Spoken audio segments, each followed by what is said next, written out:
E nesse vídeo, mais um episódio de álbuns que não devem ser esquecidos.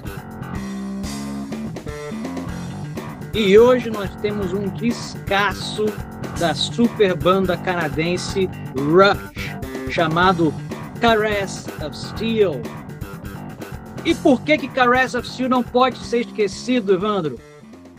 Creio que o primeiro motivo de por que não deve ser esquecido é porque, na minha visão, e acho que na visão de mais pessoas, é um álbum meio injustiçado, né? Ele é do mesmo ano, 1975, em que foi lançado o Fly By Night.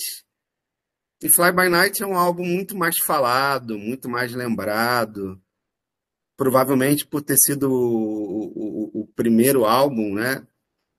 Como até o Vitor estava falando em off aqui, o primeiro álbum que tem a identidade do Rush, né? Que mostra realmente a que o Rush veio.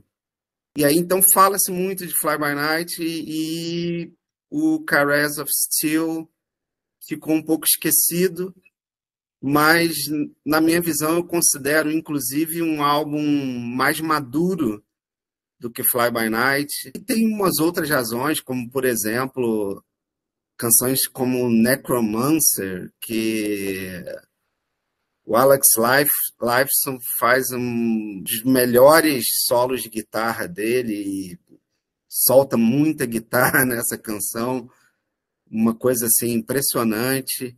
E a suíte The Fountain of Lamneth, que é talvez aí a grande faixa desse álbum, não só grande porque ela é grande mesmo, pouco mais de 20 minutos, mas também pela grandiosidade musical dessa faixa. Inclusive, muita gente lembra do 2112, né? Que também é uma suíte que saiu no álbum do ano seguinte, do mesmo título.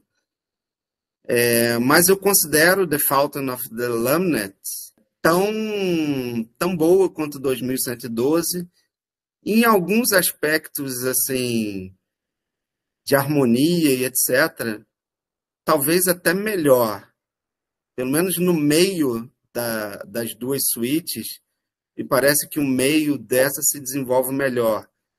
E o 2112 tem uma introdução e um final mais grandiosos, e acabou ficando na memória e essa outra suíte sendo esquecida injustamente. Eu acho que, primeiramente, como você já bem colocou, esse álbum ele acabou ficando espremido entre dois álbuns muito emblemáticos do Rush, Fly By Night e o 2112. Então ele ficou ali espremidinho, as pessoas falam menos dele. É justamente por isso que ele veio pro quadro, porque acho que as pessoas não esquecem muito o Fly By Night, por exemplo, né? E talvez esqueçam o Caress of Steel. Então, como eu estava dizendo em off, é uma espécie de Rubber Soul dos Beatles, porque os Beatles, para quem não sabe, vinham lá com Help, e no mesmo ano de Help eles correm para o estúdio para gravar o Rubber Soul. Eles não tinham ficado muito satisfeitos com Help, vai entender, e fazem um disco considerado um disco de maturidade dos Beatles, e o Caress of Steel parece ser esse disco de maturidade do Rush. Eles tinham feito Fly By Night, que é o disco em que o Rush, como identidade, como aceitação pública, né, surge mesmo para valer, talvez por isso seja o mais lembrado.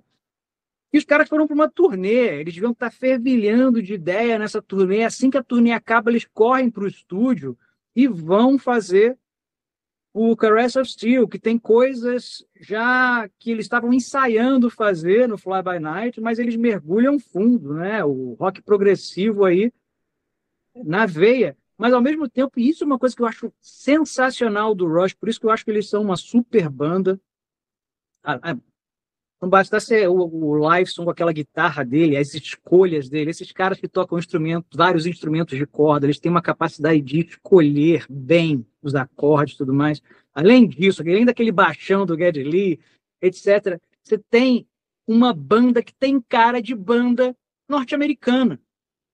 Eles são fãs de bandas britânicas, eles gostam de rock progressivo, eles mergulham no progressivo, mas eles têm uma cara tão deles. Acho que isso já faz com que esse álbum não possa ser esquecido, porque isso fica muito claro.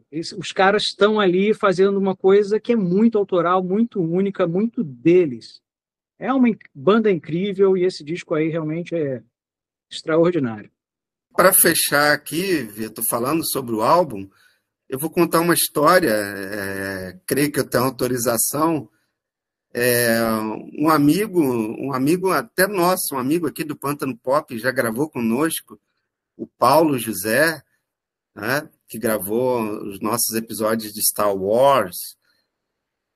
Falar nisso, assistam os nossos episódios de Star Wars. Ele falou que, porque esse álbum abre com Bastille Day, né? E o Paulo, quando eu me emprestei na época uma fita cassete com esse álbum para ele, e ele me entregou na semana seguinte falando, cara, eu não conseguia mais parar de ouvir Bastille Day, eu fiquei obcecado com essa música. Então, só para vocês terem uma ideia, ele é um cara que não se ligava em rock, em bandas, em nada disso, e simplesmente ficou obcecado por Bastille Day, e que realmente é uma canção que assim, já diz aqui que o álbum veio, porque abre de forma espetacular. É isso aí, galera do Pântano Pop. Digam aí o que vocês acham desse disco, o que vocês acham do Rush, e sugiram aí nos comentários que álbum vocês acham que não deve ser esquecido. Pode vir parar aqui. Não esqueçam também de deixar aquele like legal, se inscrever no canal, quem não for, e ativar as notificações para saber dos próximos vídeos do Pântano Pop. Valeu!